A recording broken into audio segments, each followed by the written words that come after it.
we just want to talk about some old-time wrestling, some of the old school wrestling, and make a little fun of the TV shows, because that's kind of what they're here for these days, to be made fun of.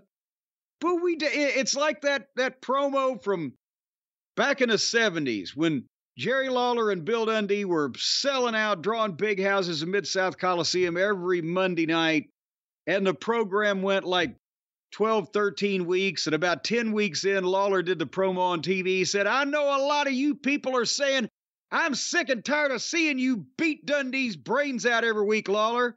Well, let me tell you, I'm sick and tired of beating his brains out every week. We are sick and tired of reporting on this tomfoolery, these shenanigans, these extemporaneous childish fits that these supposed grown adults go into, and with a special focus on the one supposed grown adult that is still living his childhood with $100 million to do it, and they can't get out of their own way from. He is calling more attention to himself as being a socially awkward person at best than anything. He calls attention. We don't have to knock AEW.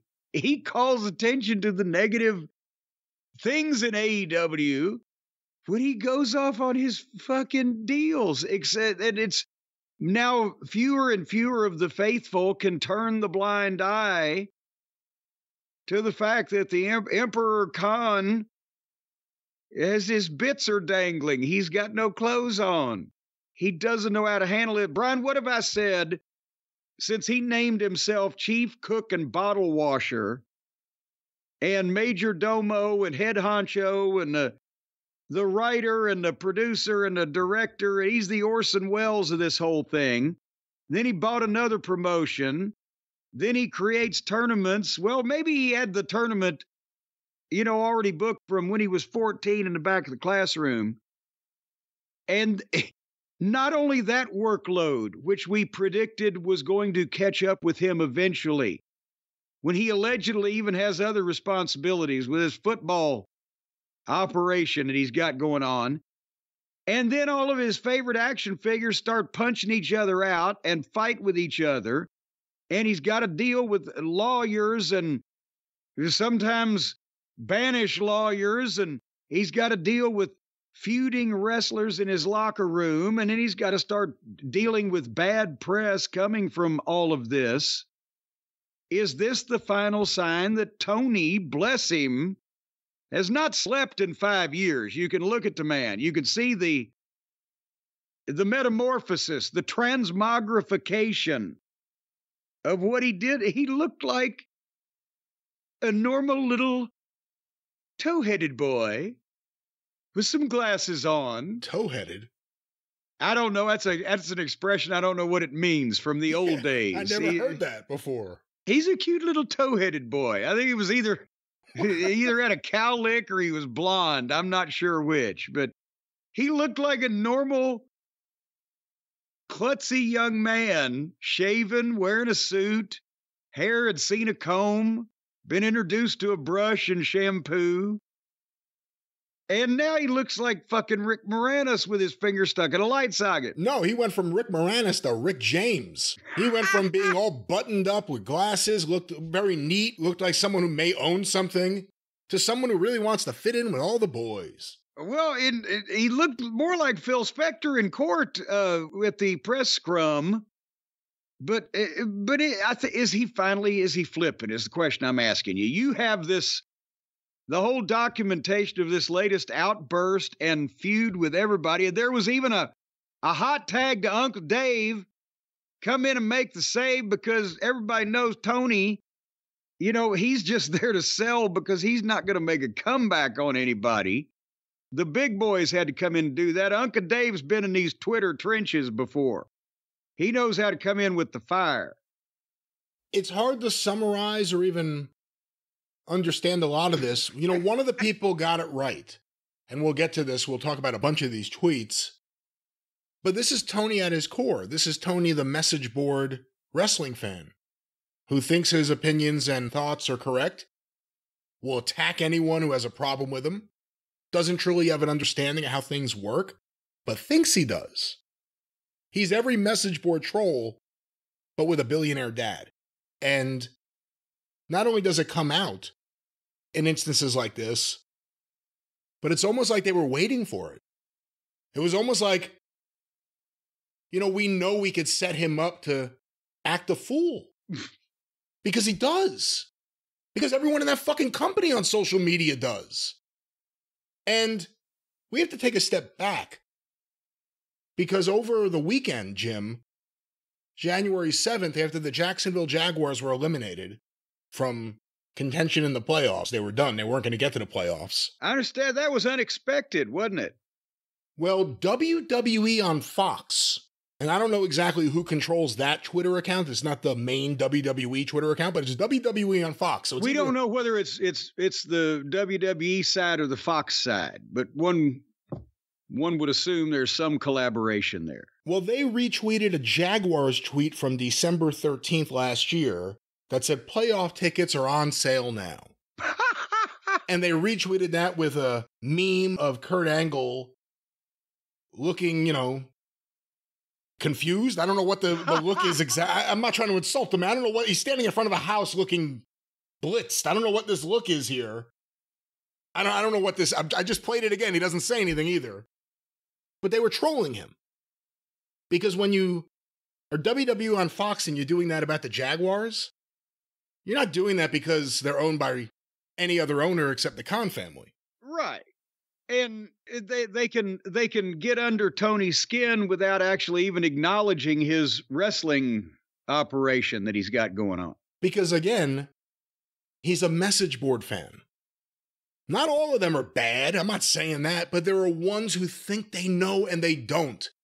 There's plenty of them who are in the business on some of your favorite message boards under various other names, and you realize even they're fucking ignorant and don't know anything. But that's who Tony is. And it appeared that there was almost a social media attempt to get his attention with this. He didn't respond that I saw. Fast forward a few days, Raj Giri, who I believe is a wrestling reporter, posted an image of Jinder Mahal from Raw. Did you say Roger Kirby? I didn't say Roger Kirby. The Nature Boy? No, this is Nature Boy Raj Giri. Right, Nature Boy Giri. Okay. It's an image of Jinder Mahal in the ring with Seth Rollins this past Monday. And it says, these guys do have history. Seth Rollins defeated Jinder Mahal in the tournament finals to become the first NXT champion. Hashtag WWE Raw.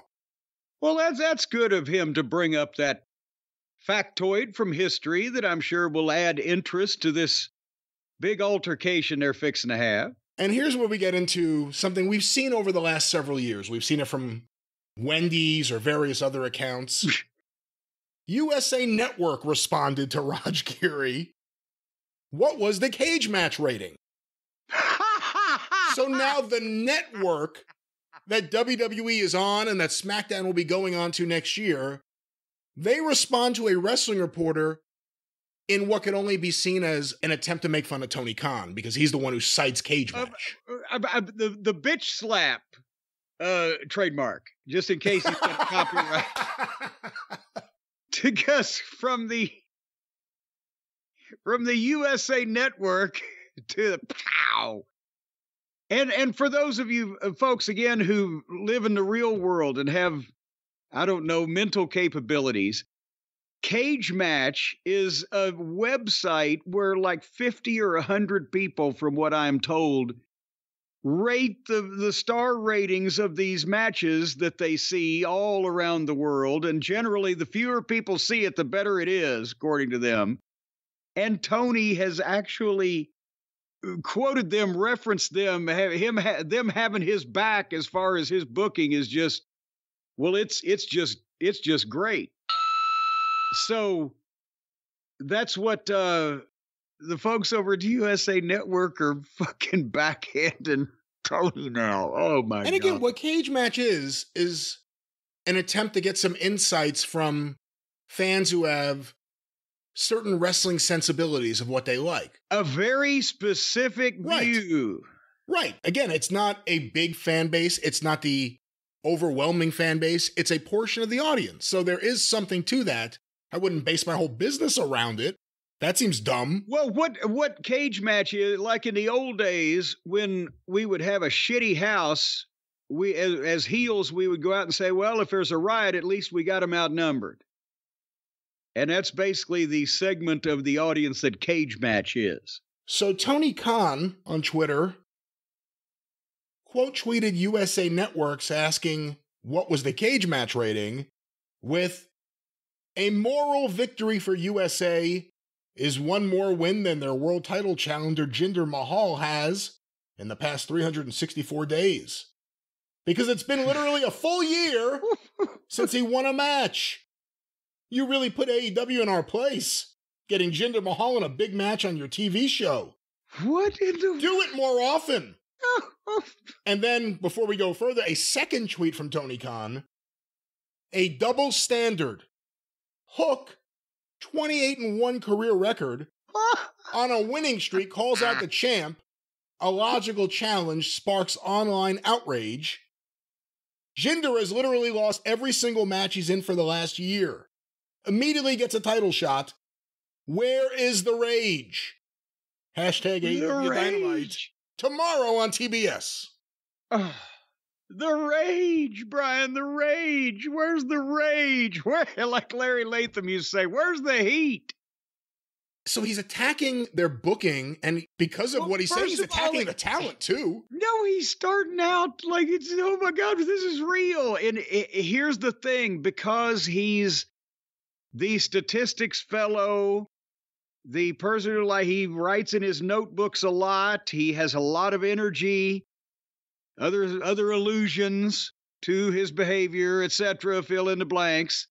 He's got this all worked out in his head because his action figures, Hook has beaten 18 of these other, however many of these other people that we wouldn't be able to fucking pick out of a police lineup in preparation for going for this title. It's one of 15 in his belt stew that nobody gives a shit.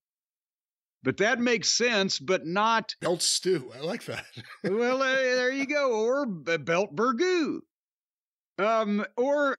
You know, let's take Jinder Mahal, who he's been a WWE champion, but apparently he fell out of favor with the previous regime. Maybe that's what now they're giving him a shot at something here, and we'll talk about him when we talk about the Raw program, but he is produced in a couple of weeks, and he's also a grown adult fucking guy in the big company that looks the part, has the foreign menace fucking heel vibe and aura going for him. Or again, Hook, a kid with great potential that was over for a while. He didn't know what to do with it. He's been hidden, sidetracked, paired with, you know, zombies of the stratosphere, Danhausen and fucking Pockets and the comedy groups and the flipper floppers. And right now, the way he's been presented, whether he's a good athlete or not, or whether he's got potential, and both are true, people wouldn't care if he dropped his pants, took a shit on Broadway, compared to what goes on between Jinder Mahal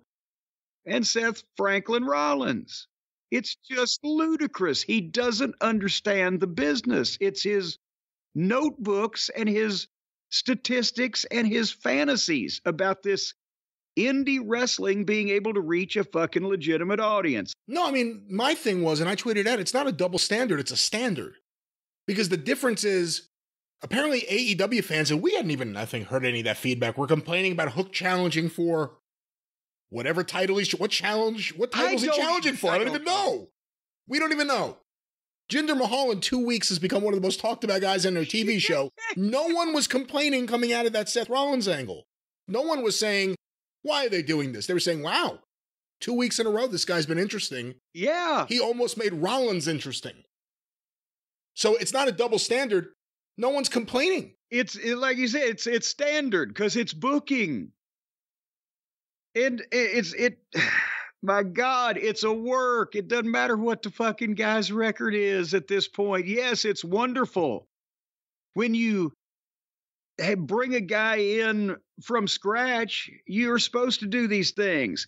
Give him wins, build his credibility, have him win more often than lose, and have runs at various championships or whatever. But once you've got the guy and he's hanging around, he's been used in the past, let's use that history and give him another fucking shot. You don't need, if he looks like that and can talk like that, to give him a goddamn 6-month, win streak before he challenges for the secondary world title in the company.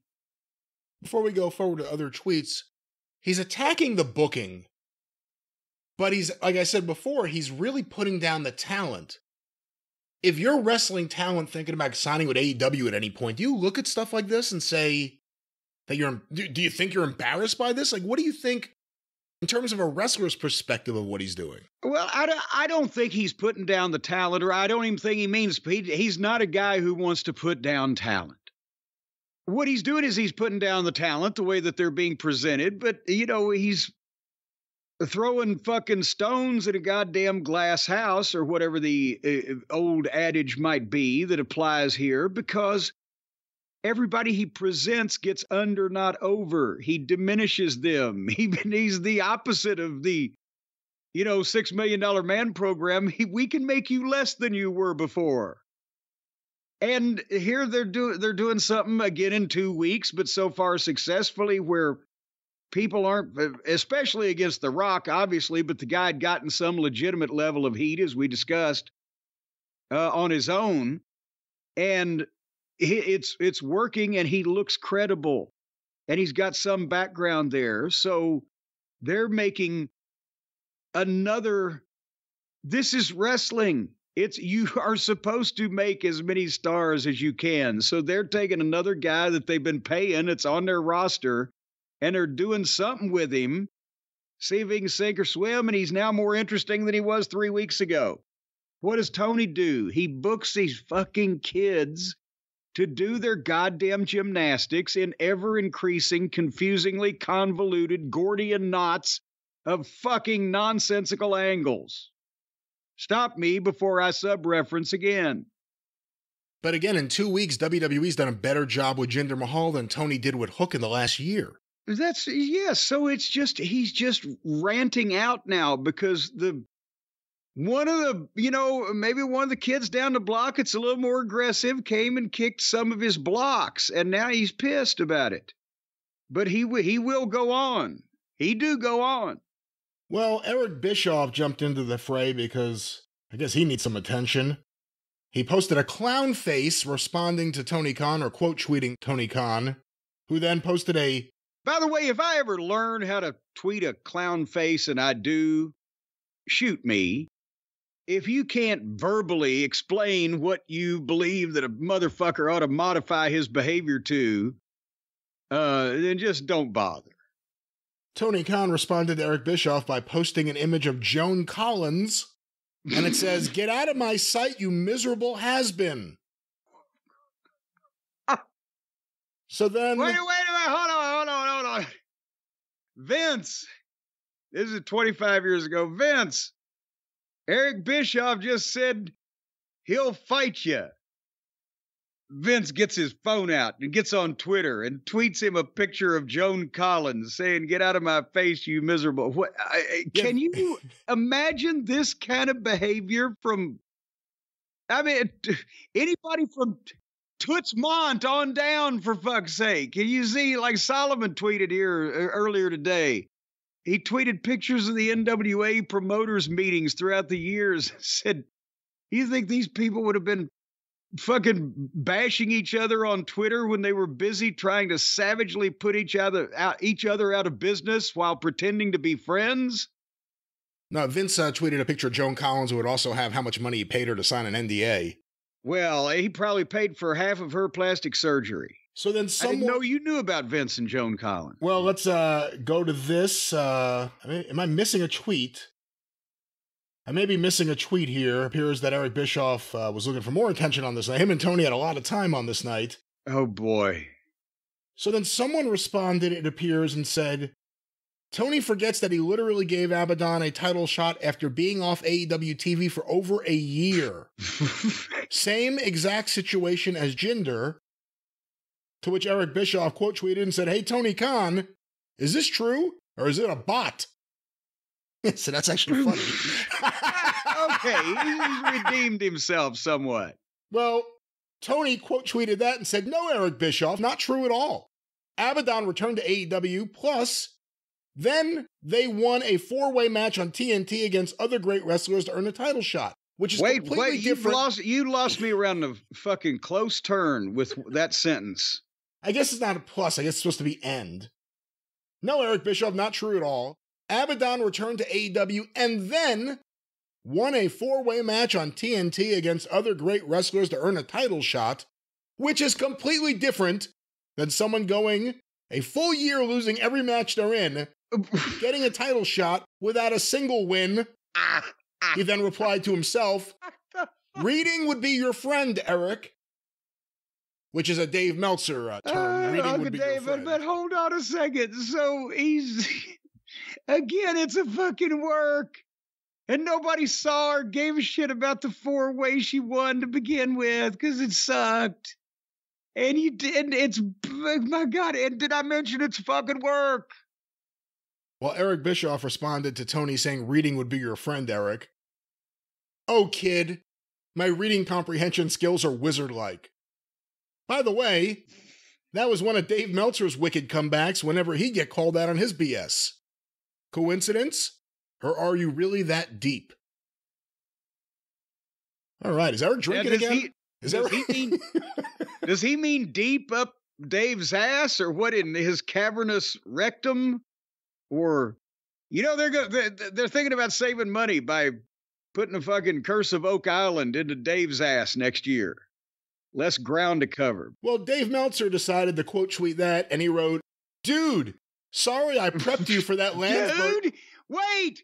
He's 63, isn't Dave like a year older than me? Well, if you've been using dude your whole life, you can still use dude. He's 63. He begins a tweet to a person that he's about to fucking bless out, as Aunt Lola used to say, with dude.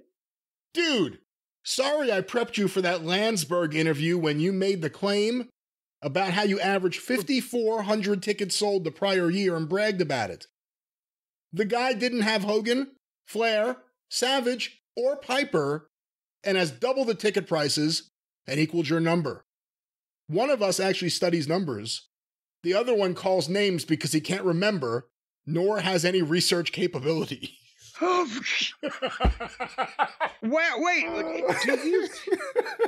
So what by the way that you read that, again, I was trying to take in Dave's tortured syntax. Remember, he ought to be arrested for war crimes on syntax. But so apparently when Eric Bischoff was interviewed at some point by old, Steve Landsberg or David Landsberg? Michael Landsberg. One of them Landsberg boys. That he probably called or emailed or in some way asked Dave Meltzer, "Hey, how many fucking fans do we draw to these got average or whatever?" And Meltzer told him, so now, well, goddamn, you had to come to me. Is that what that is? I don't know, but I'm pretty sure Michael Landsberg hasn't interviewed anyone in like 20 years or something. Well, I right? know this would be when Bischoff was running WCW. So it's from that, yes. Well, we will continue on. Jinder Mahal retweeted Tony Khan and said, "Who the fuck is Hook?" Watch Monday Night Raw on USA Network Monday, 8 p.m. Taz retweeted that and wrote Hook.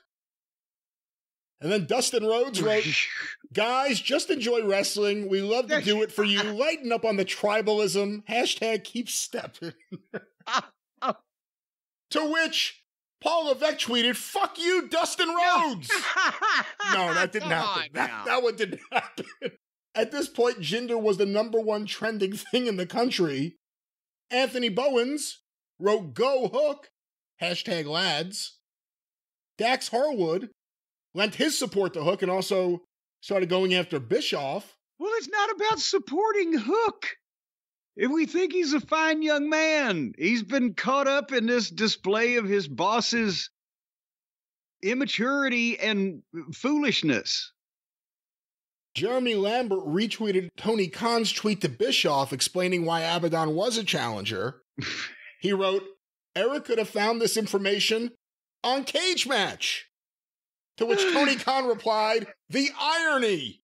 Hashtag AEW Dynamite. Hurricane Helms tweeted out a picture of him drinking. It says, reading wrestling Twitter. Wait a minute, it said what now? Well, it's just a picture of him drinking from a cup, and it says, reading wrestling Twitter. Yeah. Oh, when you tweeted a picture of him drinking, I was picturing him with a fucking bottle turned about halfway up. And again, a few other wrestlers chimed in. Here's an interesting one from Matt Cardona.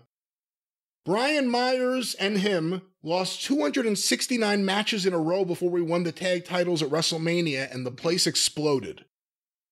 So again, I'm not saying everyone should have losing streaks, but the idea that people wouldn't care just because someone has been losing with modern booking isn't necessarily... Well, but again, this is the boss of the company. It's like if Vince was down there fucking having a goddamn spirited back and forth conversation with Howie, the mailroom guy, as they were debating about the way things should be done on the third floor, and when they put the fucking mail in the goddamn mailbox and the Jell-O pudding.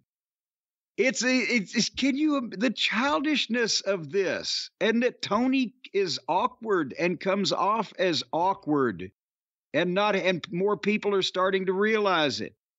And even, some of his more ardent supporters are like, can anybody tell him to just stop the childishness and the lashing out? And a few weeks ago, I said it was, Patty McCormick and the bad seed. I'm beginning to think she had a few fucking IQ points on him at this particular juncture.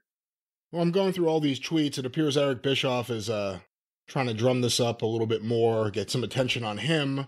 Someone named Sir Lariato wrote, hire a PR person? Nah, fuck that. It absolutely rules that the owner of the second largest wrestling promotion is an old school message board shit poster through and through. And Tony liked that. So, I mean, this is part of the problem. Tony wants this attention. He doesn't realize that the shit posters on message boards are the people the rest of us mock. They're not the cool people in the room. They're the exact opposite of that. Besides it, it's still a very small room when you're talking about the audience that an operation of the size that he has attempted and is set up and needs to, keep operating needs to be. He needs the whole house, not just that one room of really devoted people, so he can stand there and preach to the choir and have his friendly websites come and ask him questions for hours like he's, goddamn Bum Phillips or one of these goddamn big sports coaches. And the whole fantasy revolves around people not confronting him or challenging him on shit because it makes him uncomfortable. It's not fun for him. He ducks back from it. But he can sit there and do that because somehow he can say, but Cage Match liked it, even if, this, or because your booking is horrible because your two nobodies that you matched for one of your 15 titles didn't have a fucking win streak first, like mine. It's just, this is what I've said from start. It's a fan. This has happened throughout wrestling history. Just not to this level of financial expenditure, but from the territory days, the pioneer days, and even in the modern independent days. Tony reminds me, do you know what old time from the territory days promoter that Tony Khan reminds me of? From the territories?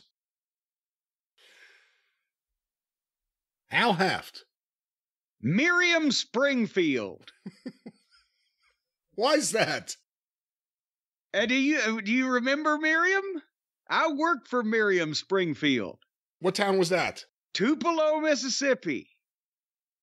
And we won't go into it now. Later on in the program, if you like, we'll circle back to Miriam Springfield. And see, that's a little tease to get the people to keep listening. But back to the tweets from all of these people who are peddling various rags, paper, and pens to the public. Again, here's part of the problem. Wrestling Twitter is more interesting than wrestling. And another part of the problem is Tony's complaining about this. It's about personality. They got Jinder's personality over more in 2 weeks than you've done with anyone all year. You can book matches that you think could be great matches.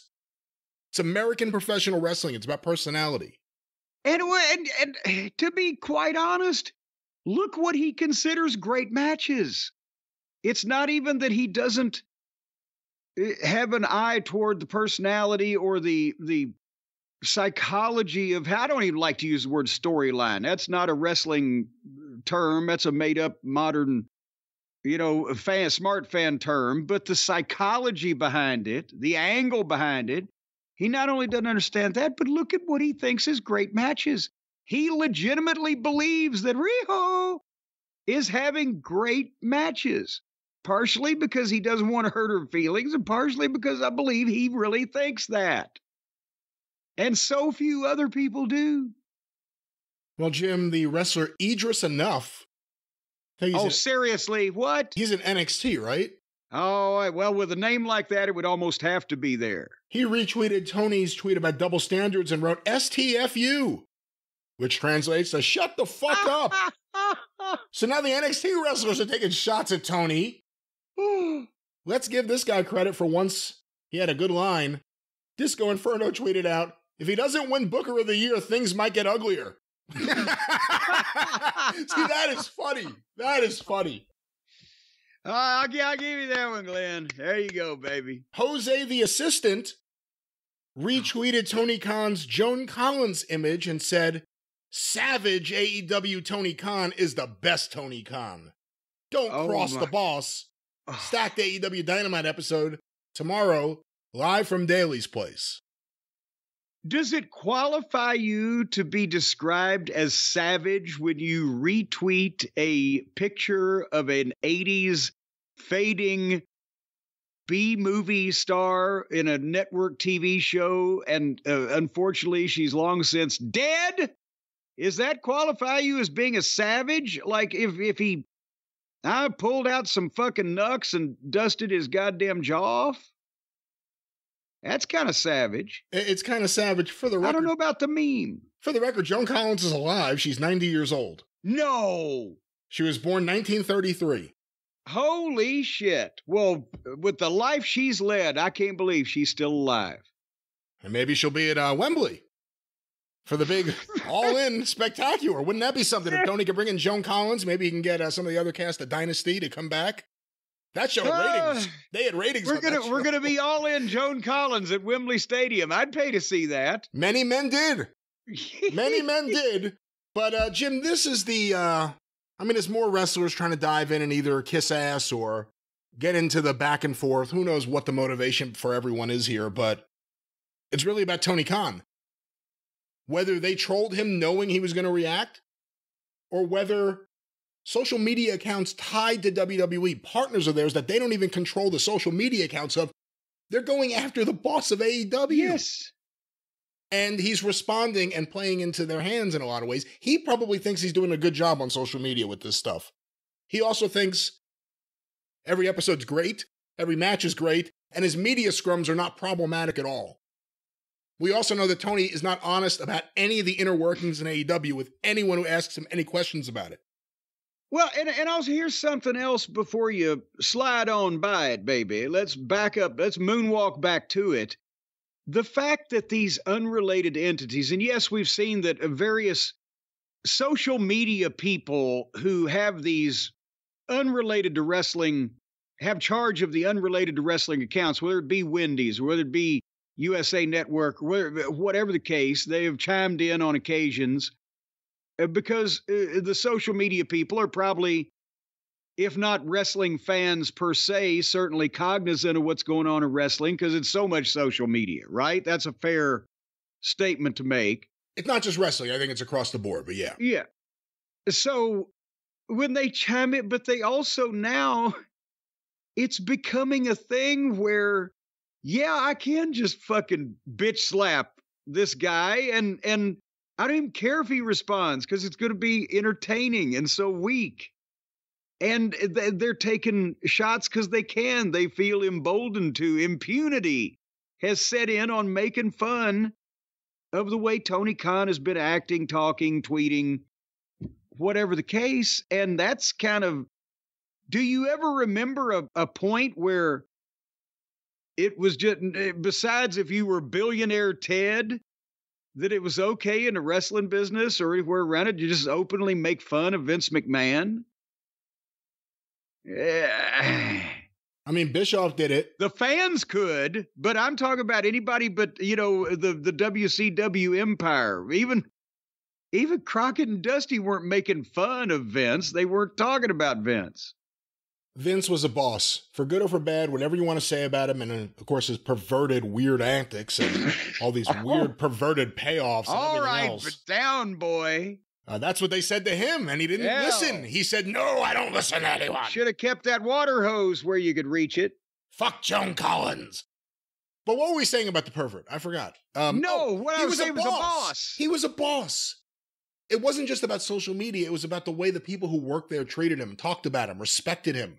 Or if they didn't respect him, didn't talk about him in a way that was publicly embarrassing. AEW has none of that. They have none of that. And again, I always say nothing's getting better. Like, there's nothing that would give you the confidence to think now's the time for me to go out there and whip out my cock. No, put that thing away. He took it out.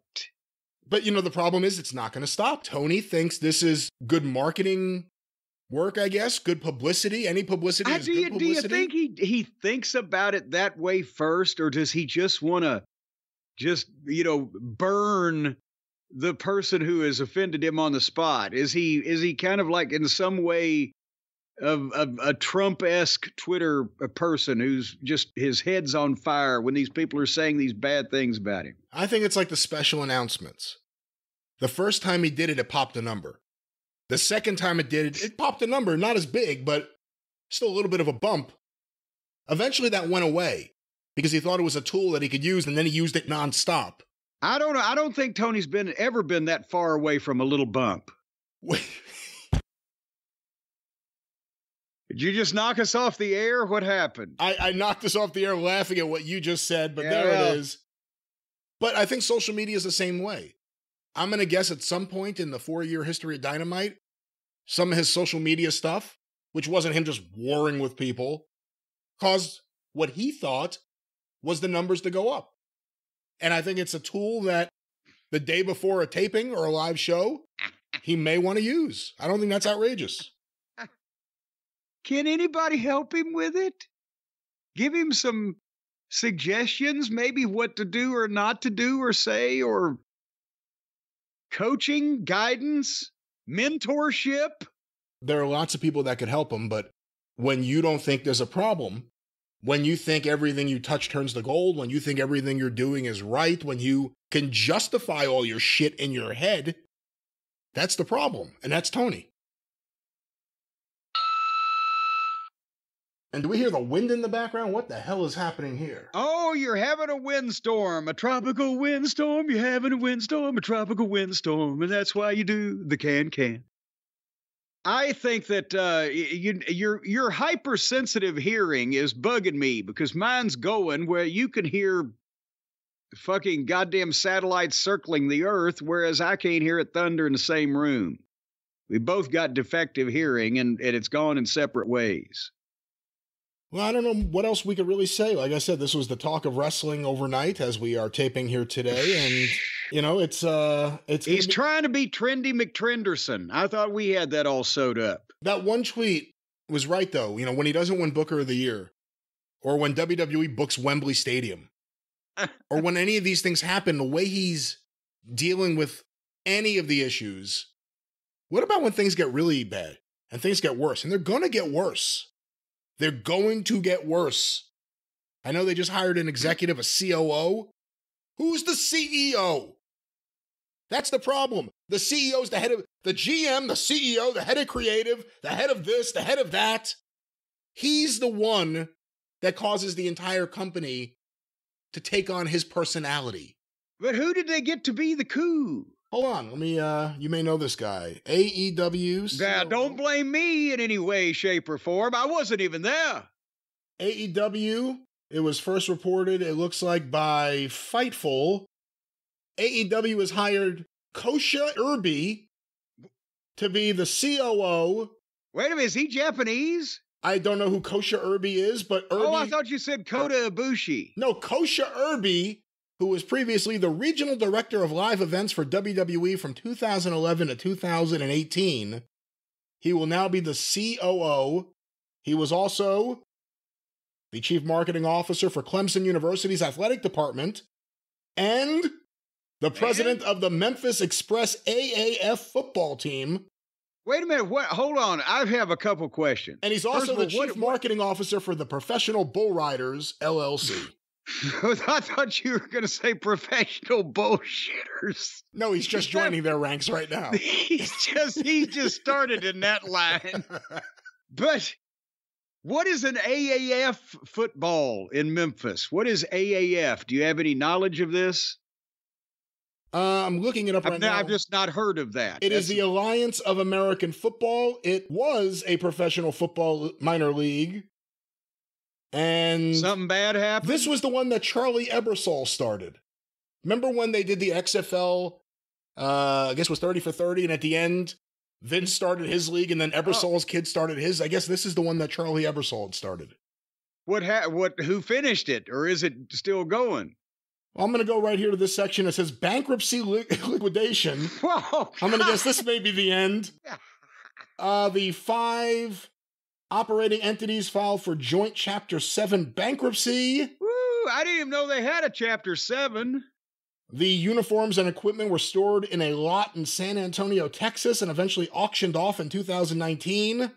God damn. Former AFL Commissioner Jerry Kurz made the winning bid at $455,000, beating out bids from, among others, the revived XFL.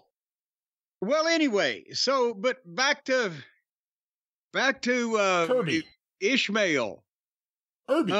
No, not Kirby. Irby. Kosher Irby. I said Kirby. Kosher Irby. He's kosher. He's not kosher. He's kosher. Kosher. Jewish fella? No, K-O-S-H-I. How are you spelling these words? Wait a minute. Back up. Let me get a pen here. What is this?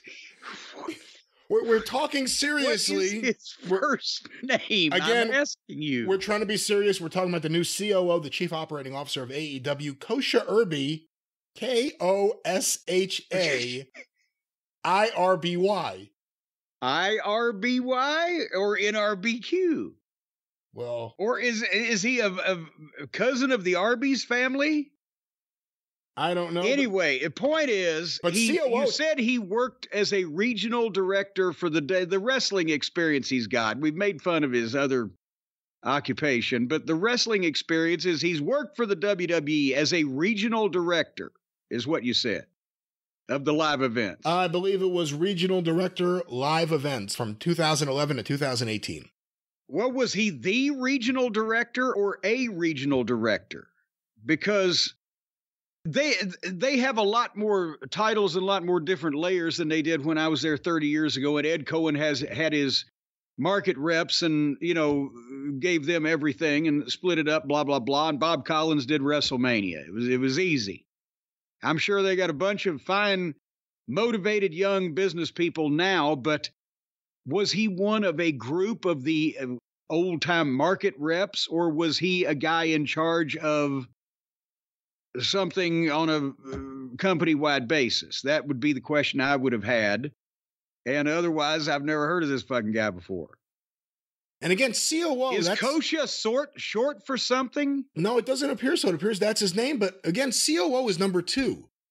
CEO is number 1. COO is number 2 at almost any serious corporation.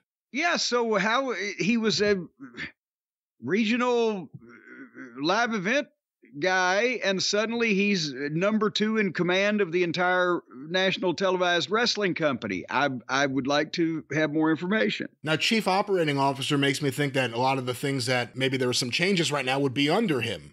things that wouldn't involve booking because Tony's not letting go of that. Things like merchandising, live events, all these things that there have been nothing but problems with. And they just, coincidentally enough, at the end of the year, all these people decided to go. Wonder if this guy's got a legal degree also. Maybe. To kind of suss out the legal department. Come on, I'm sure the Jaguars have done great since they got some more legal help there a few months ago for whatever reason that was. But, Jim, to tie this all together, WWE, or not WWE, AEW, a new COO, does a COO make a difference? Well, if it's what you just said, yeah, I mean, I'm not saying this one will or won't because I have, this is the first time I've heard of him breathing on this planet, right? Not an extensive background at the top of a wrestling company or even a national televised anything company to be a number 2 or a COO, as you described it. But if it's got to be a step up that he has any experience compared to some of the people that he may potentially be replacing. As you mentioned, find somebody that does merchandise at our level, which is not the level of the NFL, but not the level of the goddamn, outlaw mudshow.com. Or find, people who we can hire in these various positions that we have, gone to our own little incestuous well when this company was just as Mama Cornette used to say, a gleam in your father's eye.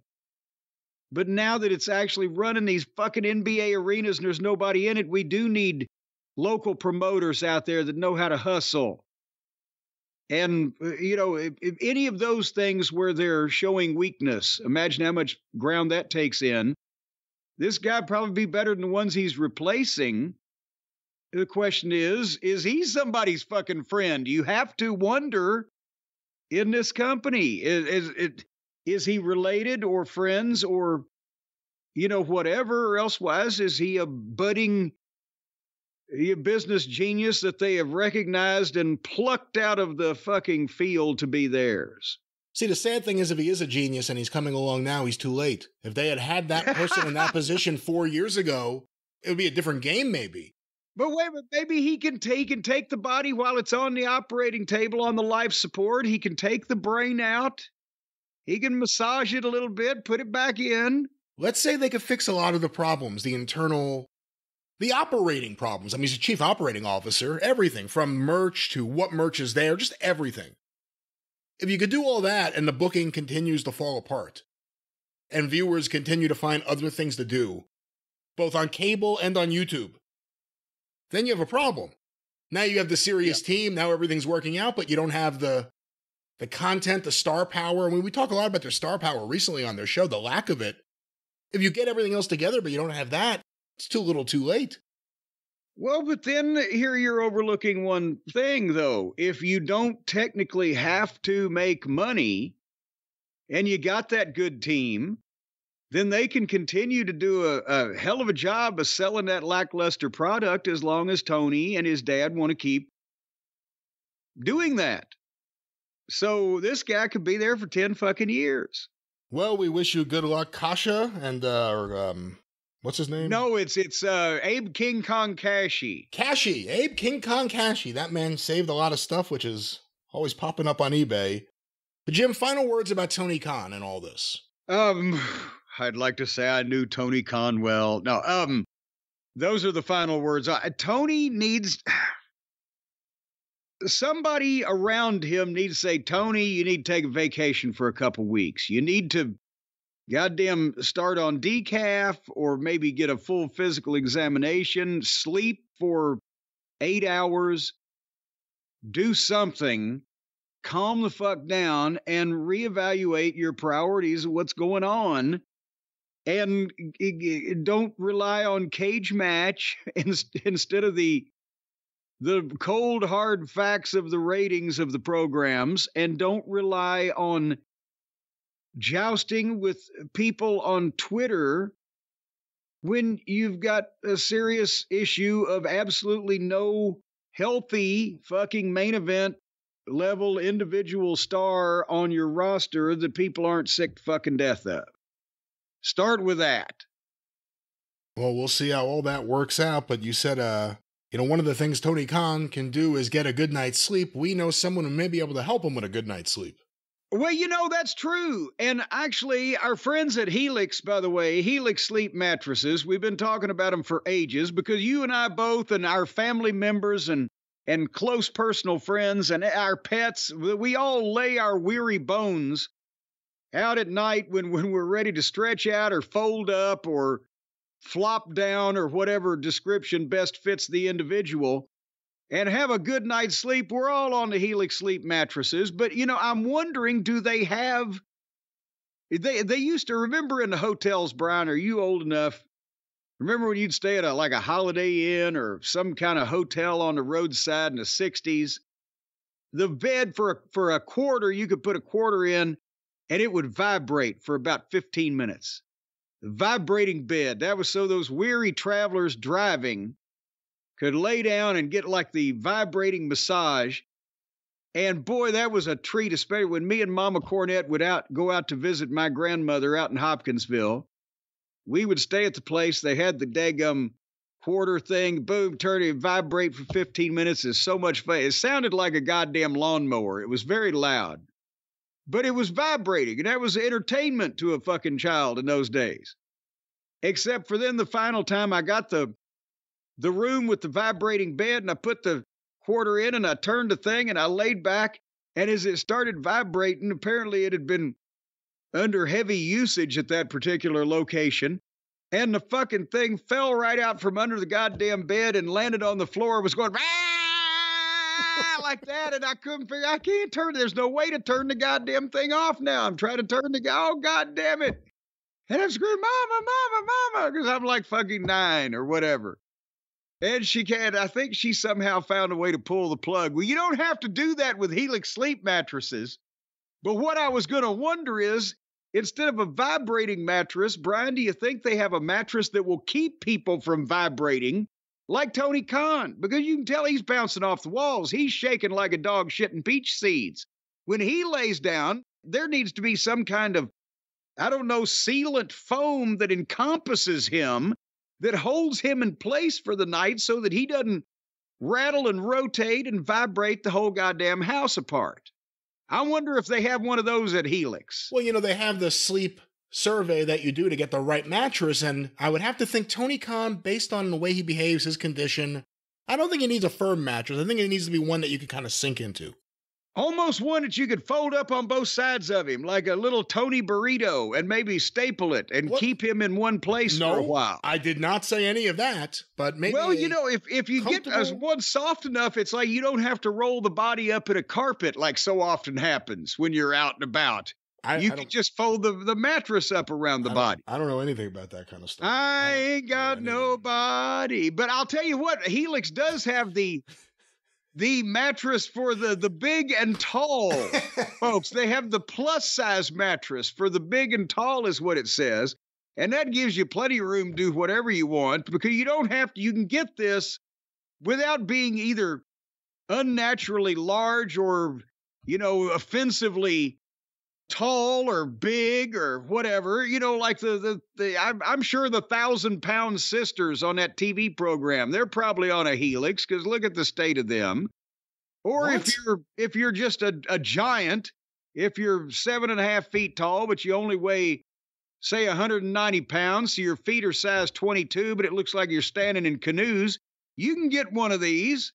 And if you have to, you can sleep corner to corner. We'll work it out. Just tape measure yourself and fill the application out. I don't know how much of that would apply here, but again, ladies and gentlemen, you want a good night's sleep, a comfortable mattress, the right mattress for you. Yeah, even if you're offensively large and grotesque, they're going to service you no matter how much society shuns you. Well, again, if you're a grossly obese and just your skin looks like goddamn baggy fucking skin on a goddamn old goat, you'll still find people that will love you and deal with you here. They won't shun you or turn you away because of your appearance. I don't want to talk about goat love or whatever it is that you're trying to talk about here, but we're talking about comfortable beds and comfortable mattresses. And of course, nobody, as you said earlier, do you think Tony should record a version of Just the Gigolo? Oh, as a matter of fact, Come on. Bobbity-bop, skitty-bop. I think that would be perfect for him. He could have the little top hat on, like Michigan J. Frog, and the cane. But I'm just a gigolo, and everywhere I go, I fear for my life. Well, yes, because they got gigolos that operate on the Helix Sleep mattress too, because it's highly popular in that line of work because of its exuberance and also its resilience to stand up under punishment. Because every Helix Elite mattress comes with a 15-year manufacturer's warranty, and all of them come with a 100-night free trial. And as a matter of the other ones come with a little, I think there's a 10-year warranty. Hey, if you're 60, 65 years old, just go ahead and buy this and say, fuck it. You won't need another one. Because you'll be in the ground. You'll be pushing up daisies. You'll be fertilizer. By the time you need a new mattress, so you can not have to worry about that. Do you want to be laying on your deathbed at the old folks' home, Brian Last, thinking, oh, God damn it. Oh, God, I'm going to live 3 months. But God damn it, my mattress is going to wear out in 6 weeks. I should have done something 12 years ago. I don't plan on leaving Last Manor if I'm in that state. I'm not going to an old folks' home. Well, you don't want to be, whatever you're laying on. By the time that, because you're a young man, by the time that you reach that point, you could have blown all the money and you could be sleeping on a fucking stack of rocks. And by the time I'm that age, they may discover something that causes life to go on forever, so it may not be your last Helix Sleep mattress. There's always more, and they're always comfortable, and they're always right for you, and there's always a great way to sleep on them. Helix Sleep. See, I got a loophole in that, because if you're going to go on forever, you want the best quality mattress, so get one of these right now. Because if it's guaranteed for 15 years, they probably think the thing's going to last for 20. So you're doing the right thing financially. If you go right now. If you're young, buy 3. That's 45 years covered. Well, there you go. Just get 3 of them, because you're going to get 20% off. So there you go. Get 3 of them and you'll get 60% off. Helix right now is offering 20% off all mattress orders and 2 free pillows for our listeners. If you go to Helix, HELIX, sleep.com/JCE and use the code HelixPartner20. You're going to get 20% off and 2 free pillows. So if you are a person, and they got let's say the Elite's got the 15-year warranty, the others got the 10-year warranty. Let's say you go for an Elite, and you're a person who is 30 years old and you expect to live to be 75 years old. Right now, you get 3 mattresses. You'll get 6 free pillows and 20. So you get 60% off. 20% off times 3, right? Is that the way that would work? Brian, there's got to be a loophole in that somehow. There certainly does. There's a double standard. It's a double standard. Oh, it's a double standard instead of a fucking reverse okie doke. Well, you'll get 20% off 3 mattresses. So it'll be like you got 60% off 1 mattress. And that means you got a 33 1/3% chance of loving each of those mattresses. So right now, helixsleep.com/JCE, use the code HelixPartner20 and buy 3 mattresses. Actually, you could buy 6, because if you got a friend the same age, they're going to be in the same fucking boat.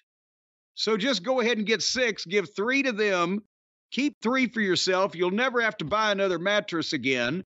And you'll have 6, you'll have enough pillows for a New Orleans whorehouse. If you buy 5 beds, you get a free Jim Cornette autograph. All right.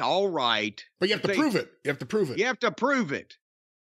And and then you have to come and take it from an envelope hanging on my fence.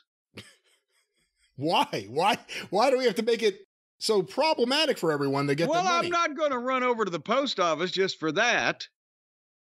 All right. HelixSleep.com. Yeah. What's the promo code? JCE, and it's /JCE, and the promo code is HelixPartner20. That's what it is. And that's what it is. And a lot of people don't think it be like it is, but it do.